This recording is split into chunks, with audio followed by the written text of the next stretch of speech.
Good morning. Hello, everybody. Welcome to my channel. My name is Chrissy, and today I'm going to be giving you a prediction reading for the 31st of August. Can you believe it, guys? It's the 31st of August. Oh my gosh, what is happening here? Where's this year going? If you are new here, don't forget to subscribe. Hit the like buttons, guys, and always comment. You know I love hearing from you down below. We always have great little chats here on my channel.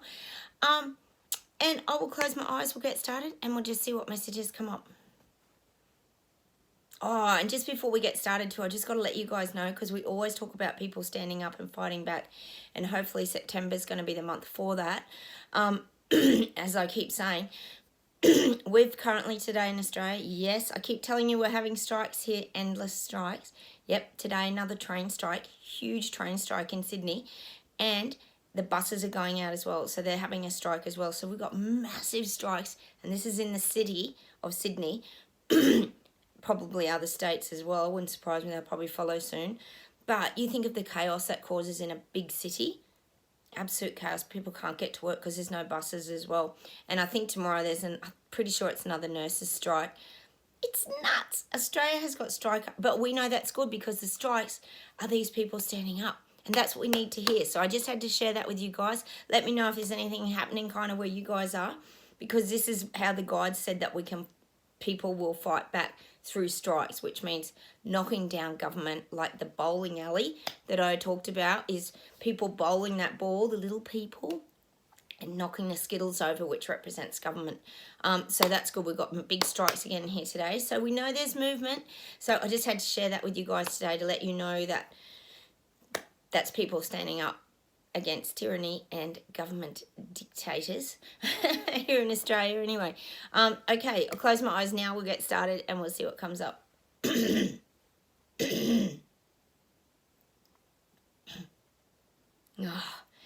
this is what these government leaders are. They're so clever, aren't they? I said they'd gone away, reassessed.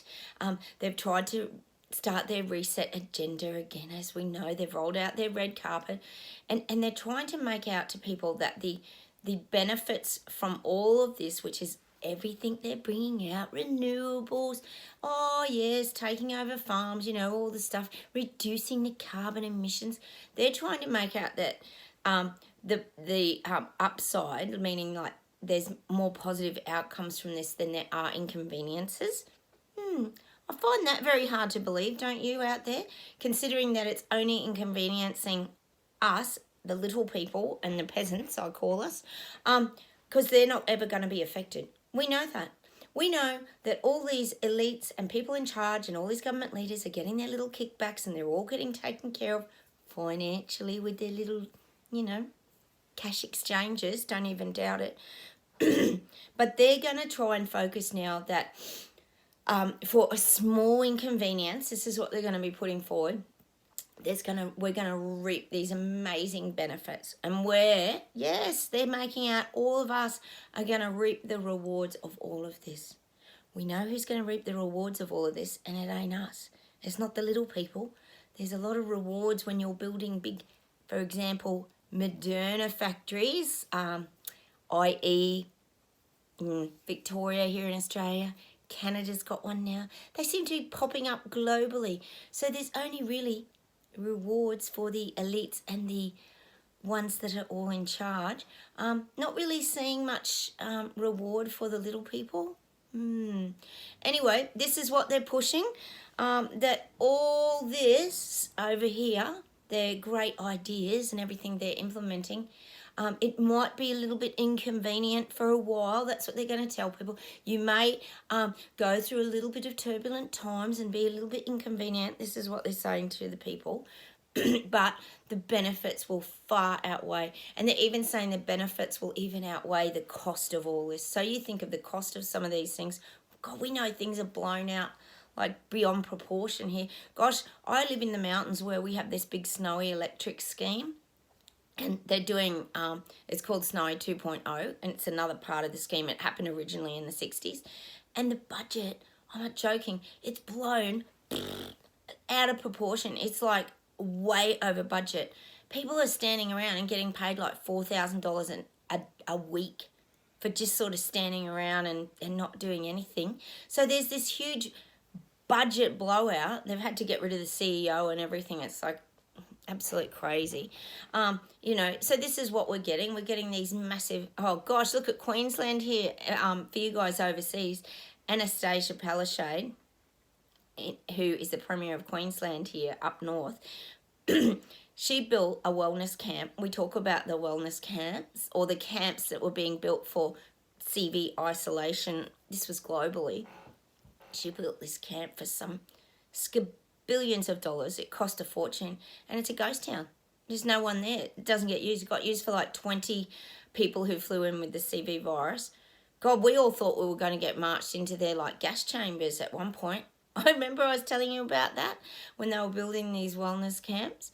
And it's just sitting there now with cobwebs growing all over it, and the taxpayers foot the bill for all that. So this would be happening globally. There's these like massive budget blowouts. And the thing is, there's a company somewhere getting all that money. So whoever built the wellness camps, someone's reaping all the benefits of it, aren't they? And it's not the little people, because we're the ones paying for it and then paying for the debt for years to come. Our kids will be paying for these debts for years to come. I know you know that on my channel. And that's why we stood up in the very beginning, because we saw where all this was headed. Oh, it's the most frustrating experience, isn't it? So this is what they're pushing now, that the benefits will far outweigh the inconveniences. So we just have to accept it. Us little people have to accept that they're doing us a favour. And they're so wonderful, aren't they, to be thinking of us?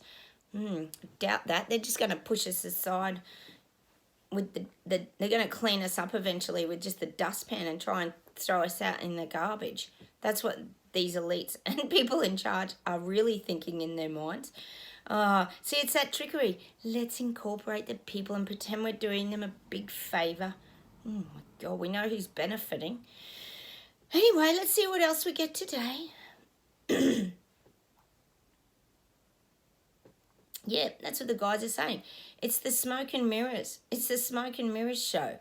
So it's like a magician. If you use enough smoke and mirrors, you can create great illusions, and you can do lots of trickery on stage, and people are none the wiser. Well, that's what's happening at the moment. They're creating these magic tricks to present an illusion to the audience, which is all the people waking up, not us. We're not in that particular audience for that show. We're on watching a whole other show. It's like these people waking up are sitting in an audience watching the government and the leaders show, and we're over here, I would say we're on a higher grandstand watching all this show. So we're watching the people waking up, watching the government show. So we're like up on this higher vantage point, which I always say stay high and looking from above, and we're in this like big tall grandstand watching it from afar, and we're watching them watching the government, and it's like we're almost waiting to see what they're going to do next, which we are, because we're hoping they have more strikes, because the guides suggested that's a good way to fight back against government, because it puts spotlights on unions and all these sort of things. So we're now watching this from the big grandstand. Hang on, let me see where else we go with this today. So we've got the big smoke and mirrors show. It's like going to see one of those, illusionist, I think they're called, aren't they? We've got one here. I think it's Cosentino. He's been in Las Vegas, actually. He's an Australian illusionist. There used to be one a long time ago. I can't think of his name. They only come along every now and again. It's a real skill that a lot of people don't have. Well, we know who does have it, unfortunately. They're very well practiced at it, these leaders and people in charge. So we're currently going through the smoke and mirrors illusion, which we already knew here because we knew they were trying to push it out again. But they're trying to pretend that the people are involved now, doing this softly approach. God, as if they'd be involved. World domination, I'm getting. Oh, no. Let's hope it's not China. Oh, my God. They have always wanted world domination, China. But I think there's a lot of... See, this is what I talk about, that competing... The powers now are competing on this level up here. Even they compete with each other because it's who's going to be the first one to do that, who's going to do that. Now, we know that China, we've got Russia, we've got a lot of countries that kind of compete with each other because they want world domination. Look at China buying up all the islands around Australia and everything. You know, I know Hawaii, you guys have trouble with takeovers. Like, there's a lot of things that happen globally that happen in the background that people aren't even aware of. And unless it's coming up on their algorithms and their feeds, they're never going to be aware of it, because sometimes it's not even on mainstream media. Is it? As we all know here on my channel, the truths are never shown and put in people's faces. So we know there's this like world domination competition going on up the top here. Oh, and it's funny, isn't it? Because America, if you think of America, you guys used to be really quite up there with your voice in globally. People used to really look at America a lot. You think of, I know all prime ministers aren't perfect, but you know, you think of Ronald Reagan, you know, you think of Kennedy, you think of all these names that kind of come to mind. Maybe not Clinton, but definitely not Biden. I'm not seeing world domination and Biden like in the same sentence, but you've kind of dropped off the map a little bit. It's kind of interesting, isn't it? Depending where your country is at that time, and that's why when I talk about American people feeling a bit vulnerable. I'm just using you an example. I'm not just focused on America. There's other countries too, but I'm using that as an example because it's a good, it's a good example at the moment, because Biden obviously has lost his cognitive ability, and it highlights that when a country feels vulnerable, it exposes them a lot, and they do feel vulnerable to these kind of takeovers. Not saying America will, because we know there's a puppet master behind Biden directing the show, you know. But that's what I'm kind of getting. There's this world domination that they're trying to get, and that's over the little people too, like all of us. We know, God, look at Trudeau. He would love, oh, wouldn't he love to have world domination? Oh my God. Oh, imagine that. Oh God, that's just a horrifying thought. Let's get off that. But that's what I'm getting. Their plans are big. They're big plans. And fortunately, we're just all managing to stay probably a little bit detached at the moment, because not enough people are just giving into all this, and that's where that reset got thrown off its course, because people started to stand up. People started to wake up. Netherland farmers, Sri Lanka went crazy. That was a shitstorm over there. Remember when they stormed their parliamentary buildings? This happens. We know it happens. And then the minute it happens, squash, everything dies down. And that's what's happened. But now they're trying to roll it out again. And of course, trickery and illusions and smoke and mirrors, and pretend to the people that it's all going to be for their benefit, which we know it never is. It's always for their benefit, these elites and global leaders, and they will live the high life and we will all work for them. I keep saying it. That's the big plan. Basically, that's pretty much the drafted plan that they've mapped out. Let's see if there's anything else today. I am getting that these people are still hiding from government. Now, we know a lot of them were in the mass psychosis. In the very beginning they were. But I keep saying for everything else now, they're not in the mass psychosis.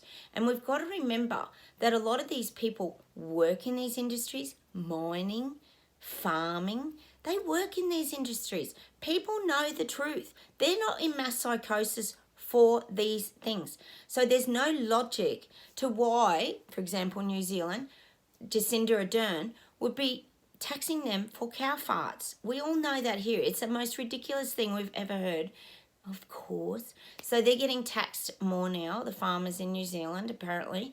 And this is what I'm saying. These people know it doesn't make sense. And it's not logical, because they're not in the mass psychosis for that. I keep saying it. So this is why people are waking up. And they're hiding from government, because they don't want all of this. They don't want it. They realise that their lives are being taken from them now, and they're being squashed. They're having no voice in anything. So you've got to remember, let's take, for example, New Zealand. I remember when everybody stood up, Canada, Australia, everyone was standing up. This was globally. And New Zealand had a big fight back. You guys over there, if you're in New Zealand, you know you had a big fight back. It was huge, actually. They were so cruel. People were camping on the parliament, and they even turned the sprinklers on and made it this big mud pit. It was really quite horrible. There was a lot of arrests and things too. It was pretty much like Victoria here in Melbourne with Dan Andrews. Yes. Shooting people with rubber bullets, probably the same old thing. But in New Zealand, you did fight back. And see, everybody, I can tell you now, people in that mass psychosis would have stood back and thought, look at these stupid freedom fighters. What's going on here? Oh, it's ridiculous. People would have been anti that because that's what they would have fed them on the media in New Zealand. They would have said, look at these terrible rebels. Gosh, I watched something last night and it come up briefly on Four Corners or some show here, just speaking of, and they were showing Melbourne and they were showing all the fight backs and the protests that happened in the beginning around the mandates. And they're still pushing that, saying that these were far-right protesters and they need to get to the bottom of them and get them back under control, and they're investigating that now. So they're threatening people again down in Melbourne that if you stand up and fight, we're still going to come after you, all those months later. So they're still pushing that they're far-right people and extremists who just want to fight back against government about it. So that was on the news here in Australia. So they're still attacking people and making up stories and putting that on mainstream media, just to let you know. But that's what I'm saying. In New Zealand, people would have been fed on the media that these are far-right protesters and they're extreme and we don't want this kind of thing happening in New Zealand, blah, blah, blah. We were always vilified, no matter what you were there fighting for, whether it was freedom, no mandates, you didn't want the jab, freedom of choice. It didn't matter what you were there for. This is just an example. I'm just using New Zealand so you guys understand where I'm coming from. But the thing is, what's happened now is now all the other people who didn't stand up in the beginning have realised, hang on a minute, they're coming for all of us. They're touching every aspect of their lives now. Farms, renewables. We know where it's heading. You're going to eat bugs. You're not going to eat meat anymore. This is happening. Oh my God. And now they're starting to see it. So they're having to hide from their government because they don't want any more of this. Gosh, how many people do you reckon, seriously, out there would have got side effects from the jabs? How many people did you talk to that had really sore arms, got horrific migraines? Shingles is on the rise here like you've got no idea. Shingles, strokes, you name it. All this not Bell's palsy, but what do you call that sort of paralysis that, God, Justin Bieber had it on his face. These kind of things have been happening. It's just craziness. So people are hiding from government. This is happening. They're hiding from their government because they don't want to be in the narrative. But they're trying, like I keep saying, and that is an example. New Zealand's a classic example of that. This is globally. So people, they're hiding from the narrative, and they're hiding from government for different reasons. A lot want to get off the jab wheel. We know that because most of them ended up with CV. They had 4 jabs, blah, blah, still got it. Look at Israel. We all know Israel was up to their 5th, still went even worse. It went higher on the graph. So at some point, someone's got to talk about the elephant in the room and the fact that maybe these jabs haven't worked at all. Well, the CDC's pretty much admitting that by saying that all the unjabbed now are on equal playing ground with the jabbed. It's all there, and they've also been fiddling with their data. I talked about the other week, I think it was, them carting off the trailer and the evidence was getting driven out. Remember I talked about that maybe 3 weeks ago?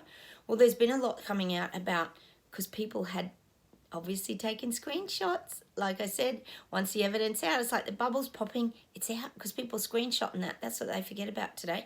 And then they're comparing it to the CDC's new information and they've left paragraphs out. So we know that they're hiding the evidence. Oh, so frustrating, isn't it?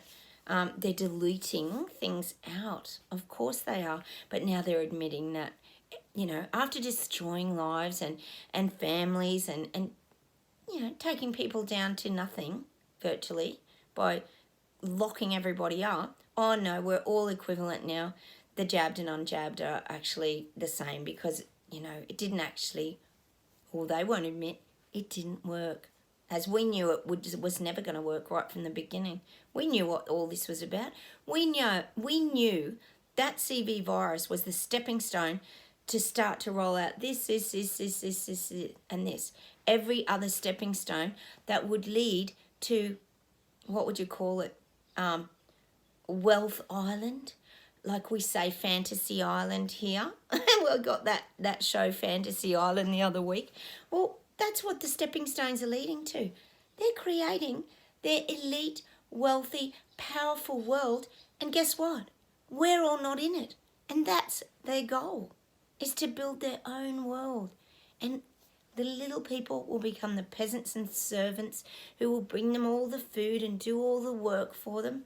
That's the goal. Basically, we know that here, that's the basic goal. So if we think of Fantasy Island and the image of the white suits and the plane flying in, and that's what they're trying to reach. And they're on their stepping stones, moving along. We do the CV virus for a couple of years and really hit hard, and then we'll go to the renewables, and and then we'll get to the farmers. We'll take from them, and then we'll do something else. And the latest was, that's what we talked about, the health. There's no bulk billing centres now. That's the latest. Sorry, I've got to tell you this. Last night on the news, because I do watch it for a little bit of a laugh, really, and just to keep up with what they're actually feeding people. And Dan Andrews, Melbourne's Premier, who's getting the Moderna factory, and Perrottet, our Premier here in New South Wales, they've joined forces now. And as predicted, my husband said it months ago, that the bulk billing process has stopped here, which means that when you go to a doctor's, they have a certain percentage that goes through for free. So if you're sort of vulnerable or you're a pensioner or things like that, sometimes you'll go to the doctors for free because they have a certain percentage they're allowed to slip sort of through the system, the government system. But that suddenly started to disappear. I did notice that a few months ago. My husband even said to me, yep, they're bringing in all the corporatisation of the doctors and the GP clinics and things. And I was like, okay. Yes, it was on last night, the big launching, I think it was in Victoria, of the new big clinics, and it's going to save all the hospitals and all the ramping of the ambulances, because now there's these great big, these big clinics they've created, big corporate doctor clinics that are taking over. So we know it's all planned. As we said, the health is another area that they're taking over. It's all happening, don't worry. And it all sounds in our favour, doesn't it? Because that means when you go to hospital, it's not going to bank up, because there's this in-between clinic owned by probably one of their mates that you can go to instead. And they're going to make it sound so wonderful, like it's all for your benefit. And we knew that was the plan. That's their new plan, to incorporate the people and make the people feel so good and wonderful about it. I can't stand it. When I saw it, I was like, oh my God, my husband said this was going to happen. And here it comes, the big corporate medical centres. And you know how busy those things get. Like they give you they get $300 for a 5-minute session. You're sort of in and out, and the money's just rolling in. That's what it's going to become, a big money maker, like Big Pharma.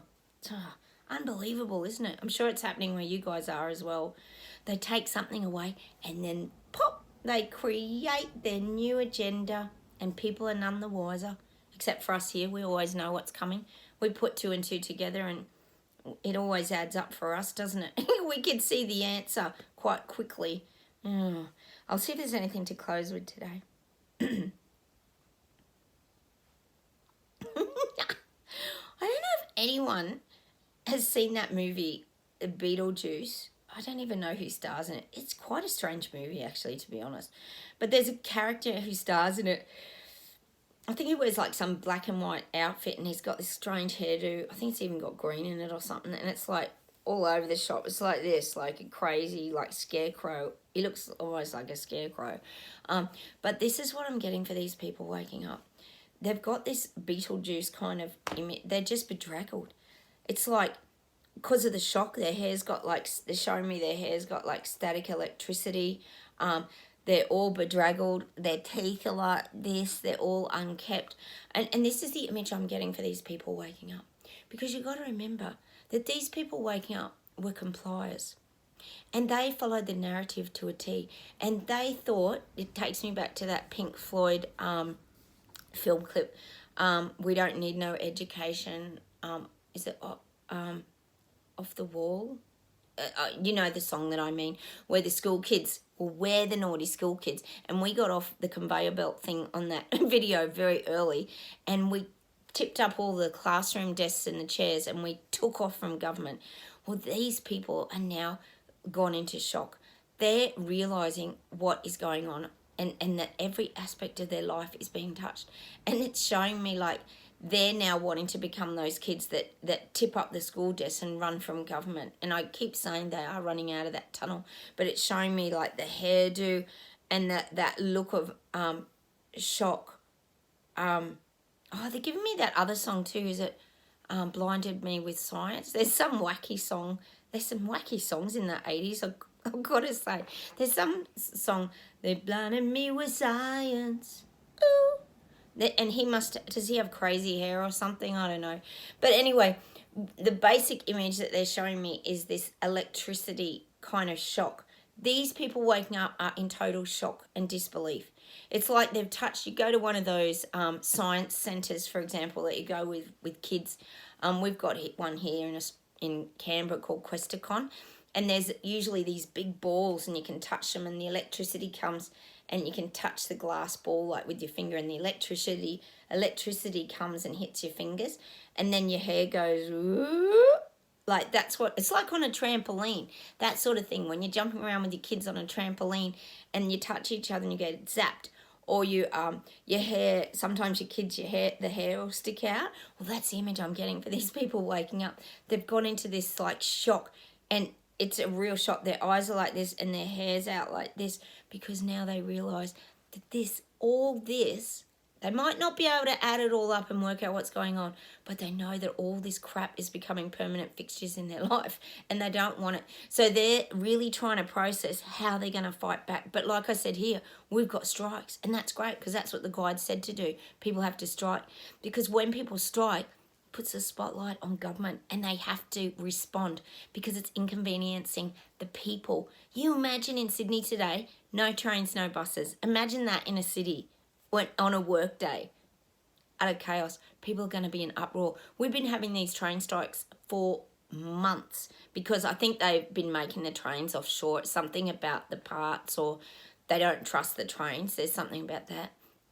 So this is going to cause a real chaotic energy, and it's that shock. Why is now government helping us? What's going on here? These things are becoming permanent. Imagine if every week you relied on trains, like uni students, things like that might not, a lot of people don't drive in the city. And then this has been going for months. Every week there's been train strikes practically. So, this is starting to inconvenience people. And when things start to become strange, that's when they do their research. That's when they investigate. That's when they realise, oh my God, this is becoming a permanent thing in my life. Everything is becoming permanent for these people. We always knew that it would, unless they stood up. And it's still not too late. They can still stand up. Fingers that it's September. But that's what I'm getting. The strikes. The electricity, rather. So I'm going to leave you with that today. There's a couple of songs for us. Is it Blinding Me with Science? God, how's the visual of Beetlejuice? That's such an old movie, isn't it? Oh, my God. Some of the things we get here on this channel, we do have to laugh, don't we? So I'm going to say goodbye from Australia. I'll come on again this afternoon, do a little updated reading, and we'll see what comes up. We'll stay up in the grandstand, away from everything. I keep giving you that message. I'll give you that message for a reason from the guides, because that's where we need to stay to remain independent, strong, and safe. All right, I'll say goodbye from Australia. Don't forget to subscribe, hit the like buttons, leave me comments. I love hearing from you, and I'll say goodbye from Australia. Bye, everybody. Have a great day. Bye.